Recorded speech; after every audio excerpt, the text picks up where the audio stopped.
तो भाई क्या हो गया है तुझे? बकरा ईद का सीजन कमा के भी तू परेशान बैठा है। खैरियत तो है? सीजन? ओ भाई, आधे से ज्यादा लोगों ने तो उधार करा लिया है। तू खुद ही बता, ईद पर कौन सा कसाई उधार करता है?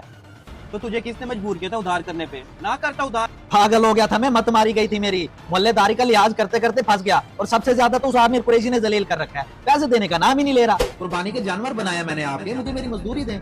ओए तुझे मैंने इतना सारा गोश्त दिया था, दोनों बकरों की खाल दी थी, फिर किस चीज की मजदूरी मांग रहा है तू?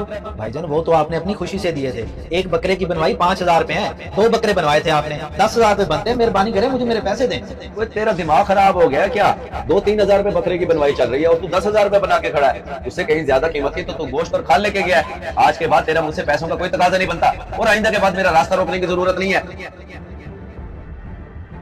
हाल ये है मेरे भाई, तू इमाम साहब के पास चला जा। आमिर कुरैशी इमाम साहब की बहुत इज्जत करते हैं, उनकी कोई बात नहीं टालता। उम्मीद है तेरा काम हो जाएगा। खैर तो है रियाज का सही, इस वक्त कैसे आना हुआ? बस क्या बताऊं इमाम साहब, आमिर कुरैशी की कुर्बानी के जानवर बनाए थे मैंने, अब वो पैसे नहीं दे रहा। क्या पैसे नहीं दे रहा? आखिर कहता क्या है वो? इमाम साहब अब मैं आपको तफसील से बताता हूँ। ईद पर मैंने आमिर कुरैशी के 2 बकरे बनाए थे, जिसकी मजदूरी 10,000 रुपए बनती थी। तब उसने कहा था कि बाद में ले लेना। अब जब मैं लेने गया हूँ तो कहता है कि तू खाल और गोश्त ले गया था, तेरा मेरा हिसाब बराबर। हाल और गोश्त तो हर कोई अपनी खुशी से खैरात में देता है, तुम्हारा हक तो अभी बाकी है। जी जी इमाम साहब, इसलिए तो आपके पास आया हूँ। मेहरबानी करके उससे मेरे पैसे दिलवा दें। अच्छा अच्छा, अल्लाह खैर करेगा, परेशान ना हो, मैं करता हूँ बात उससे। बहुत बहुत शुक्रिया इमाम साहब।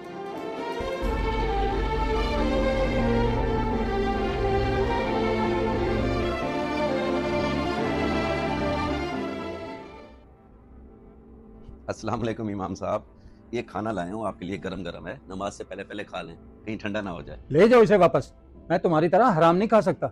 हराम? ये क्या कह रहे हैं इमाम साहब? आप कुर्बानी का गोश्त पकवा के लाए हो आपके लिए, और आप इसे हराम कह रहे हैं? इसे हराम ना कहूँ तो और क्या कहूँ? तुमने लाखों रुपए के जानवर खरीद कर अल्लाह की राह में कुर्बान किए, लोगों में गोश्त तकसीम किया, गरीबों को खाना खिलाया, लेकिन कसाई की उजरत न दी। तुम क्या समझते हो तुम्हारी कुर्बानी कबूल हो गई है? हरगिज नहीं, जब तक तुम उसकी मजदूरी अदा नहीं करते।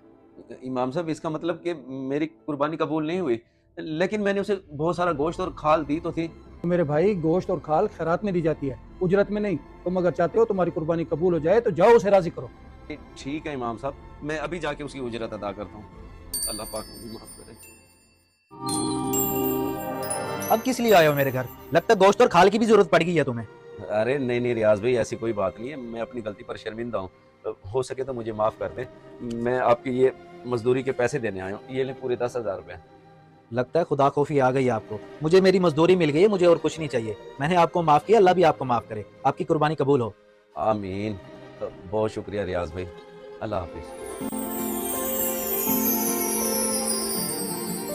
रसूलुल्लाह सल्लल्लाहु अलैहि वसल्लम ने इरशाद फरमाया, मजदूर का पसीना खुश्क होने से पहले उसकी मजदूरी दे दिया करो।